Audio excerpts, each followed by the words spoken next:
Bonjour tout le monde, c'est Maud, je vous retrouve pour un nouveau point lecture et je n'ai pas proprement dit la possibilité de vous présenter ces lectures puisque ce sont des lectures numériques ou des lectures auditives grâce à Audible. J'ai souvent tendance à occulter ces lectures, voilà, par exemple dans mon dernier book haul j'ai juste oublié de vous les présenter parce que si elles ne sont pas dans mes mains, je les oublie. Donc on va réparer cette petite erreur et je vais vous présenter 3 livres. Le premier livre, il s'agit de Le Gouffre de Roland Oda, paru chez Sarbacane dans leur collection Extreme. Le second e-book, il s'agit de Wild Fell de Michael Rowe et c'est chez Brajlon Milady, des deux. Vous verrez la couverture. Et le troisième titre, il s'agit de American Gods de Neil Gaiman et c'est chez Audible.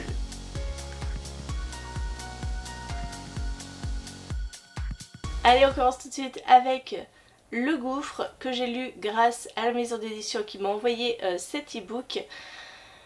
Alors, c'est très particulier. Je vais vous expliquer parce qu'en fait j'ai lu cet e-book en format PDF, donc sur ma liseuse il s'affichait très mal, enfin il s'affichait, mais comme il était en PDF sur 2 pages, en fait je faisais que des allers-retours. Je sais pas si vous comprenez. Ça a été très compliqué, donc j'ai lu en partie ce livre sur mon téléphone, en partie sur ma liseuse, et même avec calibre, je n'ai pas réussi à le calibrer pour le mettre en EPUB. Voilà, je n'ai pas réussi, et c'est peut-être pour ça que mon avis ne va pas être forcément très bon, parce que j'ai eu une lecture très saccadée, très compliquée et très fractionnée. J'ai lu, je pense, ce livre sur un mois entier, et à chaque fois, le format me freinait pour reprendre la lecture. Dans ce livre, nous suivons Willy Saïd, qui vient de perdre son grand-père. Il décide d'aller découvrir un petit peu la vie de son grand-père dans le village où il habitait, à Malrock, dans les Alpes, pas très loin de Grenoble, si je ne dis pas de bêtises. Il va se rendre sans l'avis de personne, hein, puisque je crois que Willy Saïd a 17 ans. Donc en fait il va un petit peu fuguer sans dire à sa mère vraiment où il va, en prétextant qu'il va chez des amis. Il va fuguer et se rendre dans ce petit village qui l'attire. Il ne sait pas pourquoi, ce village l'attire profondément. Il va s'y rendre et sur la route déjà il va se passer des choses un petit peu particulières. La rencontre d'un loup par exemple, lors d'une pause avec le bus. Et pareil, en arrivant dans ce village, il va voir que les habitants sont très étranges, qu'ils lui cachent des choses. Et il va découvrir tout un plan, toute une bataille qu'a élaboré son grand-père avec une autre personne du village. Une lutte qui pourrait se solder par la victoire d'un des deux camps. Ce que je vous raconte, je pense, est très embrouillé. Mais moi-même, ce livre a été très embrouillé. Quand on parle du gouffre, je m'attendais à ce que le gouffre soit rapidement mis en avant. Et bien alors, le gouffre apparaît au bout de 300 pages, sachant que ce livre fait 500 pages. Avant ça, c'est toute la mise en place de l'histoire. On est dans le flou total, on ne comprend rien. On a pas mal d'indices qui nous indiquent qu'une partie d'échecs est en train de se jouer dans ce village, qu'il faut la présence d'un roi blanc, la présence d'un roi noir, que les différentes pièces sont positionnées. Voilà, tout le long du livre on nous parle de ça et franchement j'étais paumée. Je me disais mais de quoi on parle? Donc si vous voulez, je m'y suis mis plus sérieusement, je suis allée dans l'histoire et je dois bien avouer que j'ai terminé ce livre en me disant ok, et c'est quoi l'intérêt? Non, franchement, j'ai pas du tout adhéré, je suis désolée. J'ai vu plein d'avis comme quoi les gens avaient adoré l'ambiance, avaient adoré cette histoire hyper originale. Donc tant mieux, voilà, ne vous fiez pas qu'à mon avis, puisque d'autres l'ont aimé. Moi, je n'ai pas du tout réussi à me mettre dedans. J'avais énormément de distance avec les personnages, je ne comprenais rien. Et tout ce mystère autour de la partie d'échecs, autour de ce gouffre, ça ne m'a fait ni chaud ni froid. Voilà. Et puis même la résolution du combat final de cette partie d'échecs géante, voilà. Donc vous l'avez compris, ça a été un flop pour moi. Je pense qu'il y a une partie aussi du fait que comme c'était un long livre de 500 pages, le lire sur le téléphone ou sur ma liseuse avec des problèmes d'affichage, ça ne m'a pas aidé du tout. Par contre, ce que j'ai aimé dans ce livre, c'est qu'il est illustré. Il y a des illustrations, il y a aussi des pages entières de documents. Ça, c'était super sympa. Les illustrations sont franchement sympas aussi. Donc, oui, je pense qu'en papier, le livre vaut probablement la peine d'être lu. Moi, l'histoire m'a pas emballée. Les personnages étaient vraiment très bizarres. J'ai pas non plus adhéré. Et la résolution de l'histoire finalement m'a laissé complètement stoïque et ah voilà, c'est fini, c'est tout. J'ai pas été surprise, j'ai pas été émerveillée, j'ai pas eu de réponse à mes questions. Donc bref, pour moi ça a été un flop. Mais je vous le dis, ne vous arrêtez pas à mon avis, il y a eu de très bons avis sur ce livre. On va passer à ma lecture de Wild Fell, que j'ai lu donc en numérique et que j'ai acquis lors de la dernière grosse OP de Brajlon. Je voulais me faire un petit peu peur. C'est une lecture horrifique puisque nous parlons d'une maison, Wild Fell, sur une île supposée être hantée.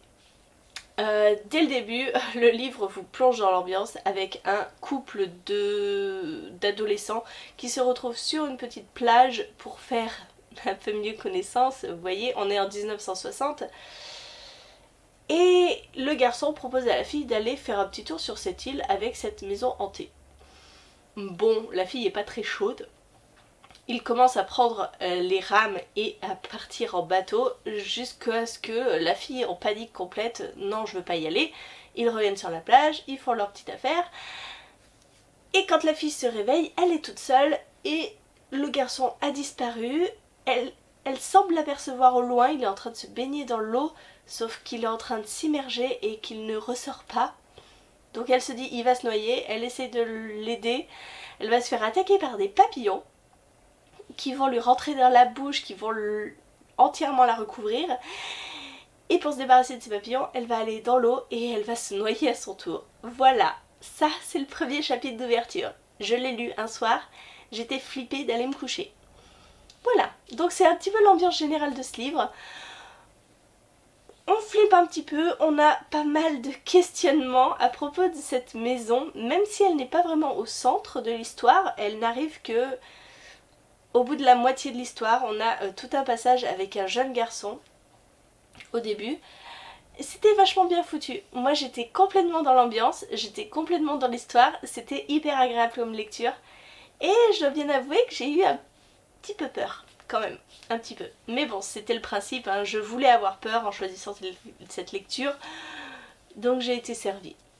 C'est un petit livre qui fait moins de 300 pages, je vous le conseille parce que franchement, c'était plutôt agréable. On a des petites révélations comme ça qui font frissonner. Et non, c'était bien foutu, c'était court, donc forcément comme c'est court, on n'a pas toutes les réponses à nos questions. Il y a un petit twist final vers la fin qui est pas désagréable. Donc voilà, la fin laisse un petit peu sur notre faim. On n'a pas la résolution de tout, c'est à nous un petit peu de faire nos propres idées. Mais c'était pas déplaisant pour un livre de ce style là, donc je vous le conseille, c'était très sympa. Et pour le dernier, je vais vous parler de American Gods que j'ai écouté en livre audio. Et mon dieu que cette écoute a été compliquée. Vraiment très compliquée. Je ne sais pas si j'aurais dû commencer par ce Neil Gaiman parce que franchement, j'ai eu beaucoup de mal avec le style. Ici nous suivons Ombre qui va sortir de prison. Il a purgé une peine de 3 ans il me semble. Et donc il compte de sortir de prison, reprendre une vie tout à fait normale auprès de sa femme, reprendre un boulot dans la salle de sport que tient son ami. Sauf que 2 jours avant de sortir, le directeur de la prison lui apprend que sa femme vient de décéder et que il n'a plus grand chose à faire à l'extérieur puisque l'amour de sa vie est morte. Ombre est complètement pris au dépourvu et quand il va rentrer chez lui, il va faire la rencontre de Voyageur, un étrange homme qui va lui proposer un boulot. Au début, Ombre refuse et puis en désespoir de cause, il va accepter et ça va l'emmener dans un truc où il va côtoyer des dieux. Les dieux anciens font la guerre aux dieux nouveaux. Et voilà, je vous laisserai découvrir si ce titre vous tente. Moi en audio, j'ai eu un petit peu de mal déjà avec la voix de la personne qui lisait ce livre. Une voix très basse, j'avais un peu de mal à comprendre ce qu'il disait. Je le lisais, enfin j'écoutais en voiture et avec le bruit de l'extérieur, de la route, etc. des fois je loupais des passages entiers. Quand il y avait de la pluie, de toute façon j'arrêtais parce que je n'entendais plus rien du tout. Bref, c'est pas le propos. L'histoire est complètement barrée. Complètement barrée. Je me suis pas vraiment attachée à Ombre, je me suis pas vraiment attachée à Voyageur ou aux autres dieux qu'on rencontre. Ils sont complètement dingues. Ils en ont rien à foutre de la vie humaine. Ils sont tarés. Au début, on ne comprend pas vraiment que ce sont des dieux, mais bon, on se doute qu'ils sont un peu bizarres, et à chaque fois qu'on rencontre quelqu'un, on se dit ça c'est un dieu. Après, on ne sait pas vraiment quel dieu ou quoi. Mais l'histoire en elle-même, je n'ai pas vraiment aimé. Parce qu'on retrouve un petit peu cette ambiance que je n'aime pas, une ambiance un peu mafieuse, une ambiance où Ombre est le garde du corps de Voyageur, mais en fait, principalement, le style ne me plaisait pas du tout. Je n'aimais pas le style de Neil Gaiman, je n'aimais pas ça. Il y a quelques chapitres que j'aimais bien, c'était des chapitres d'introduction où on nous expliquait comment certains dieux étaient venus en Amérique, comment s'étaient retrouvés embarqués sur cette galère. Ça, c'était plutôt agréable. Mais toute l'histoire de Ombre, je m'en désintéressais totalement. Franchement, j'étais pas intéressée. Je me fichais complètement de cette guerre qu'il pouvait y avoir entre les autres dieux. Je me fichais de l'issue de cette guerre. Voilà. Voilà, ça n'a pas été une super écoute et pourtant elle a duré plus de 18h30 il me semble. Je suis allée jusqu'au bout, me sent pas été l'écoute du siècle, franchement. Donc je ne sais pas, je tenterai peut-être Neil Gaiman plutôt dans ses lectures plus jeunesse, mais American's God, ça ne l'a pas fait du tout pour moi. Voilà, je vous ai parlé de ces 3 lectures, pas forcément génialissime à part Wildfeld, mais bon, ça arrive aussi, hein, on ne peut pas avoir que des très bonnes lectures. J'espère que la vidéo vous a plu, n'hésitez pas à me dire en commentaire si vous avez lu un de ces livres. Voilà, si vous avez aimé American's God, allez-y, dites-moi pourquoi, expliquez-moi, donnez-moi vos impressions à vous. Et puis si je vous ai donné envie de lire un de ces livres, n'hésitez pas à me le dire aussi. Ne vous arrêtez sans doute pas sur mon avis pour le gouffre parce que je vous dis au niveau matériel ça n'avait pas été génialissime. Je l'aurais eu en papier, peut-être que ma lecture aurait été moins forcée, moins fragmentée, donc j'aurais peut-être plus pu me mettre dedans. Bref, je vous l'ai déjà dit de toute façon, donc je me répète. Je vous fais des gros bisous, je vous souhaite une très bonne journée, de très bonnes lectures et je vous dis à très bientôt pour une nouvelle vidéo.